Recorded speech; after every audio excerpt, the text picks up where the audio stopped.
Dear friends and users of ORCA, my name is Han Xu.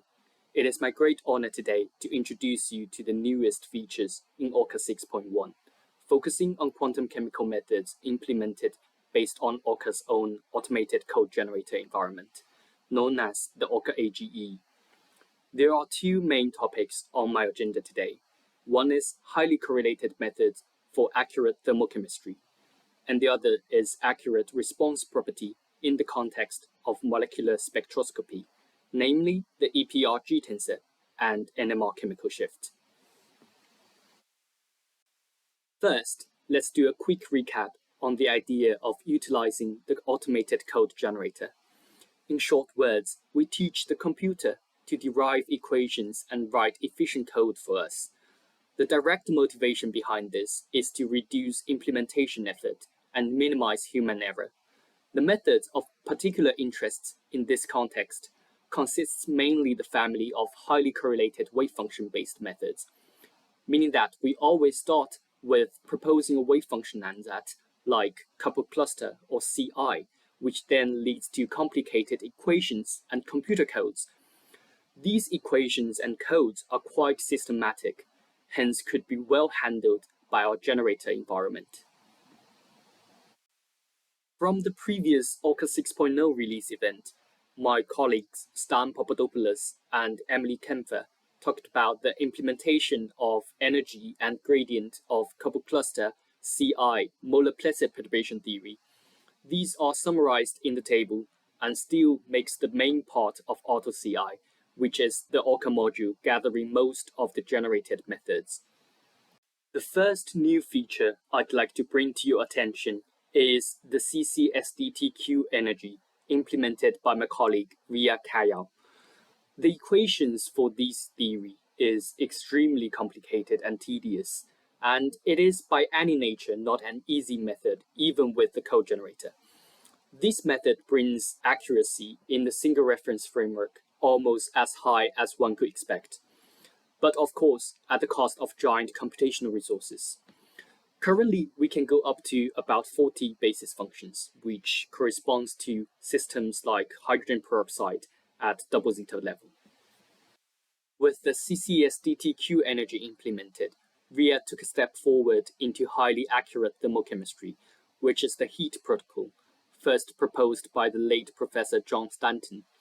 The following 8 contributions to the thermal energy allows computations on reaction enthalpies at the accuracy of about 1 kilojoule per mole, which is not achieved by most quantum chemistry methods, given that our conventional chemical accuracy is usually 1 kilocalorie per mole. Here's a summary of the errors produced by this method compared against corresponding experimental values. These are all at the level of 1 kilojoule per mole, as we expected. Note that the 3 terms highlighted here are implemented in ORCA in the manner that's slightly different than Professor Stanton has proposed. For more details to this, please stay tuned for the upcoming publication from Ria and Professor Nazer. For the second part of today's talk, I'm going to walk you through the new spectroscopic features that could be computed at coupled cluster level. With the newest ORCA version, you could perform calculations for quite a few static polarizabilities, the NMR shielding tensors, with both closed shell and open shell systems, as well as the EPR-G tensor, all at CCSD and CCSD(T) level. The latter is also known as the gold standard of quantum chemistry. I will also elaborate on the topics of gauge including atomic orbitals and orbital relaxation in later slides. Here, I'd like to delve a bit into the topic of NMR and EPR and make the connection between the NMR shielding tensor and the EPR-G tensor. They both originate from the Zeeman interaction between the external magnetic field with the molecule's spin systems. With NMR, it's the nuclear spin I of nucleus N, and with EPR, it's the so-called fictitious molecular spin S.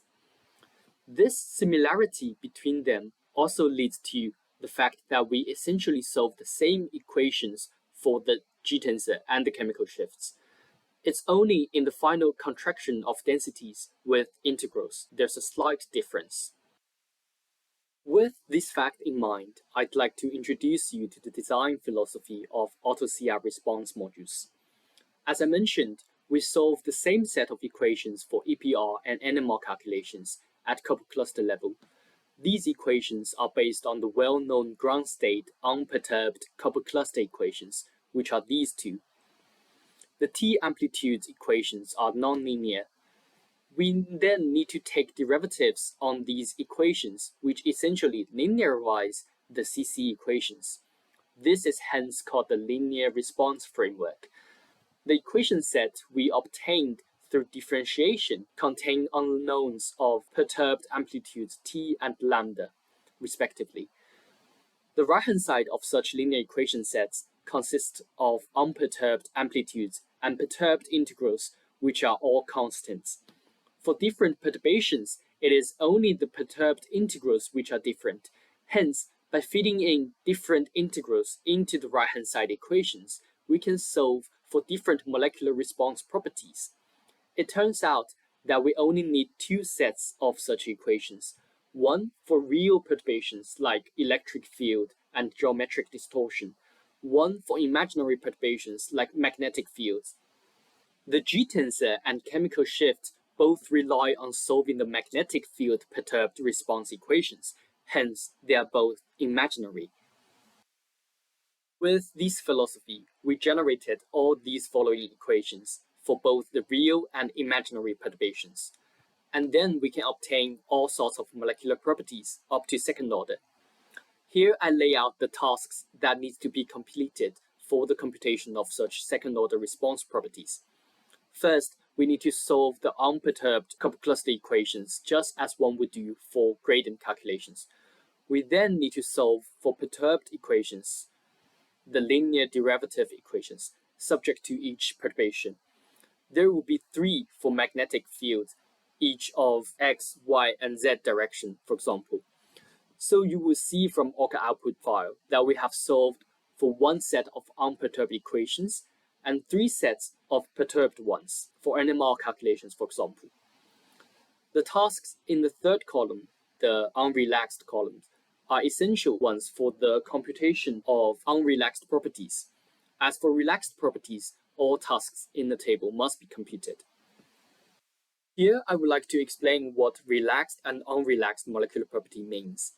For a couple cluster calculation based on Hartree-Fock orbitals, when we have external perturbations, such as magnetic fields, the molecular orbital could feel such perturbations.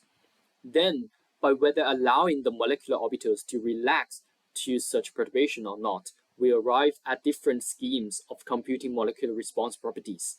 In the relaxed scheme, we allow the orbitals to respond to external perturbations, which leads to this parameterization of molecular orbitals. If we isolate out the perturbation-dependent part, which is the U, we have the unperturbed MO. This leads to different results in MO transformation. In addition, when we compute the densities, as in the CC energy functionals, additional contributions arise due to orbital relaxation, which are known as the Z vectors. Whether to adopt the relaxed or unrelaxed scheme of computing properties are quite involved topics. It is generally not suggested to include orbital relaxation if your reference Hartree-Fock state suffer from severe UHF spin contamination, or for some dynamic properties like dynamic polarizability, the Hartree-Fock pose needs to be excluded from the final couple cluster response function. In these cases, these properties should be calculated with the unrelaxed scheme. Then it is generally agreed that for NMR shielding calculations, orbital relaxation is quite important. Next, I will give you some example inputs from the NMR and EPR calculations with auto-CR methods. With NMR calculations, there's always the gauge fixing problem, meaning that the different choice of gauge origin for the external magnetic field leads to different final results in computing the chemical shifts. This is avoided by the usage of London orbitals, or gauge including atomic orbitals. Using the London orbitals leads to highly complicated implementation in integral transformation, but it delivers the most consistent results. It is now the default, and to be honest, the only option for AutoCI, NMR, and EPR calculations. To demonstrate that we have implemented the methods correctly, I have made comparison against the state-of-the-art in the coupled cluster NMR business, which is C4. These examples, fluoromethane, formamide, and fluoroethane NMR calculations could prove that we have achieved the same accuracy as C4. The NMR shielding tensor elements from ORCA and C4 align perfectly on the y equals x line. In terms of absolute numbers, we have maximum deviations to C4 in 10 to the minus 3 ppm with triple zeta basis. And one of the largest calculations I have performed with our CC-NMR code is on this anisole molecule, which has 400 basis functions. The sample input is listed here. Note that for an accurate NMR calculation, you will also need to tighten the threshold in the CPSCF equation solver, which is set in the EPR NMR block, in addition to the threshold of AutoCI response equation solver threshold. As for the G-tensor, you will also need to choose your spin-orbit coupling operator. Currently in ORCA, we provide the spin-orbit mean field approach as well as the effective nuclear potential approach, with the default being the SOMF, which should be more accurate and costs only slightly more. To pair with the coupled cluster level of EPR calculation, I suggest the use of SOMF operator. Finally, for demonstration, I have computed EPR G-tensors for some small radicals using our new CC-EPR code, with the spin-orbit operator being the SOMF. I also gathered some data from literatures, which computed the CC G-tensor with effective nuclear potential. Notice that the correction of going from effective nuclear charge to the SOMF approach outweighs the improvement going from CCSD to CCSD(T), which is a significantly larger step to climb. It is also worth noticing that we are the first one to release the G-tensor feature at CCSD(T) level. In summary, we have learned that ORCA can now do quite a lot of new response property calculations at coupled cluster level. More will be on the way. We also already have some optimization that could accelerate the current CC response property calculations. They will be delivered in the next release. With this strength of the code generator clearly demonstrated, we would like to continue developing it and deliver more methods and properties in the future. And finally, we also expect to develop the local correlation-based methods with the code generator. Hope you can stay tuned. Alright, this summarizes all my content to present today, and I hope you enjoyed it. I will take any questions from the online webinar, and you are also welcome to post any questions in the ORCA forum. Thank you.